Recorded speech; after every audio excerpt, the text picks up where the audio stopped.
All right, today we are jumping into a really powerful and honestly quite a haunting poem by Elizabeth Kamara. It's called New Tongue. Let's get right into it. I mean, talk about setting a tone. This quote from an analysis just hits you, doesn't it? It perfectly captures that somber, unsettling feeling you get from the poem. This feeling of watching something vital and precious just disappear. It's the perfect setup for the journey this poem is going to take us on. So here's how we're going to break this down. First, we'll listen to the poem's mournful voice and explore its tone and mood. Then, we'll open up the poet's toolkit and look at the literary devices she uses. After that, we'll see how the very shape of the poem creates meaning. And finally, we'll land on the big question it leaves us with. Okay, so first things first, the voice of the poem. It's really important to get the difference between two key ideas, tone and mood. Tone is all about the speaker's attitude in the poem, right? And mood, well, that's the feeling the poem creates in us as we read it. And here's where it gets really interesting. Look at the speaker's tone. It's not just sad or mournful. There's an edge to it. It's accusatory, kind of disapproving of what the younger generation is doing. And that tone, well, it directly creates the mood we feel. It's melancholic for sure, but also cold, unsettling. Like you just know something bad is on the horizon. That word elegiac is key here. It's not just regular sadness. Think of an elegy. It's a formal, deep kind of sorrow. It's a lament for something that's gone, and it's not coming back. And in this case, it's a lament for an entire culture. And man, does Kamara know how to make you feel that coldness. She uses these incredibly stark images that you can almost touch. The emotional chill becomes a physical one with a snow-covered mountain. And that image of ashes strewn into the bottomless sea, wow, that's the feeling of absolute finality. You can almost feel the cold seeping through the page. So we've got the feeling of the poem. Now let's pull back the curtain and see exactly how she does it.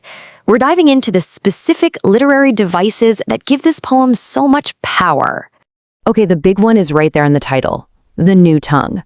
And this is so much more than just, learning a new language. This metaphor represents adopting a whole new identity, a foreign culture that's basically overriding the old one.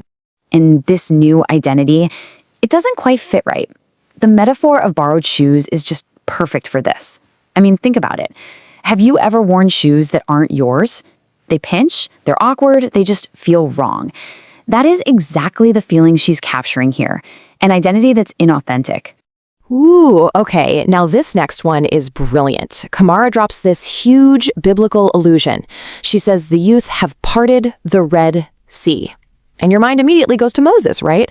A legendary moment of freedom, of liberation. But is that what's really going on here? And the answer is a big, resounding, and deeply ironic no. Kamara completely flips this powerful image of liberation on its head. The youth, they see themselves as heroes breaking free. But the speaker sees them marching into a cultural void, into absolute emptiness. So this great symbol of freedom becomes a symbol of a tragic misunderstanding. And really, the entire poem is built on this massive contrast, this central conflict. On one side, you've got the old ways, all about communal warmth, dancing, unity, deep roots. And on the other side, you have the new, cold individualism, a total disregard for the past, and, well, ultimately, isolation and fragmentation. Now, this idea of fragmentation, it isn't just something Kamara tells us about. Oh no, she shows us using the actual shape of the poem on the page. It's a fantastic technique. So, for starters, the poem is in free verse. There's no comforting rhyme scheme, no steady beat to hold on to, and that's totally on purpose. The form itself feels chaotic, unpredictable, just like the cultural collapse she's describing.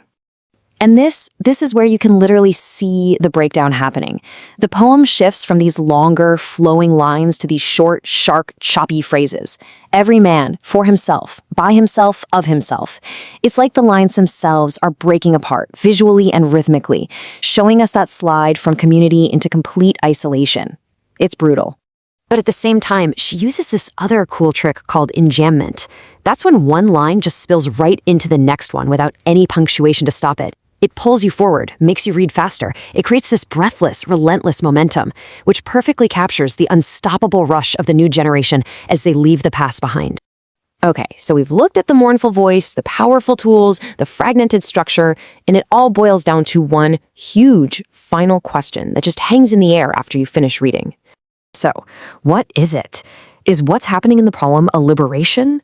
A generation freeing itself from what it sees as the chains of the past? Or is it a tragedy, an irreversible loss, where a heritage is just wiped out like ashes in a sea?